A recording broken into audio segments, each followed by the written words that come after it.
Delhi NCR में आए दिन सामने आ रही ट्रैफिक, प्रदूषण, गंदगी जैसी समस्याओं के समाधान के लिए दिल्ली एनसीआर की सभी आरडब्ल्यूए एक साथ आगे आई हैं।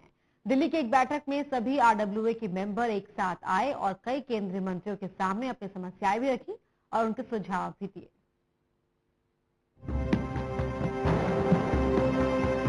दिल्ली एनसीआर में बढ़ती समस्याओं के दबाव को कम करने के लिए अब दिल्ली एनसीआर की आरडब्ल्यूए भी सामने आने लगी है। दिल्ली में मंगलवार को सभी आरडब्ल्यूए मेंबर्स ने सरकार तक अपनी बात रखने के लिए केंद्रीय मंत्री और राज्य मंत्रियों के समक्ष अपनी बात रखी।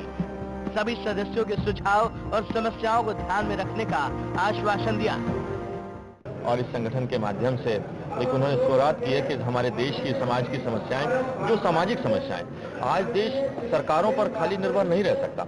कुछ जो समाज की कारण है, समाज की चिंताएं हैं, उनको समाज के लोगों को सोचना पड़ेगा और मैं समझता हूं संगठित होकर अगर हम सब प्रयास करेंगे तो इसके गुणात्मक परिवर्तन आने लगेंगे। तो सारी आरडब्ल्यू का धन्यवाद करने आया था क्योंकि आरडब्ल्यू ने हमें बड़ी मदद की है चुनाव के टाइम में और आज आरडब्ल्यू की मदद से ही हम लोग 67 सीटों पर पहुंचे हैं।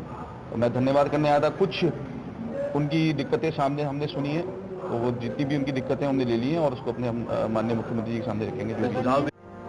इस बैठक में सभी सदस्यों ने सरकार के सामने आरडब्ल्यूए की भागीदारी की भूमिका की अहमियत की बात रखी। आरडब्ल्यूए संगठन के मुताबिक सभी आरडब्ल्यूए क्षेत्र की समस्याओं को भली भांति जानती है और इसीलिए सरकार की योजनाओं को सफल बनाने के लिए उनकी राय लेना भी जरूरी है। सरकार की योजनाओं को सफल बनाने में आरडब्ल्यूए का बहुत बड़ा योगदान रहता है।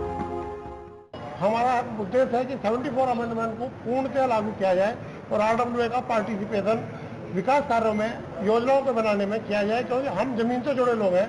हम जो समस्याएं बता सकते हैं वो बंद कमरे में बैठे, एसी में बैठे हुए लोग नहीं कर सकते। 2 दिन चलने वाली इस बैठक में दूसरे राज्यों के आरडब्ल्यू के सदस्यों के भी सुझाव लिए जाएंगे, जिसमें आरडब्ल्यू की भागीदारी को और मजबूती मिल सके।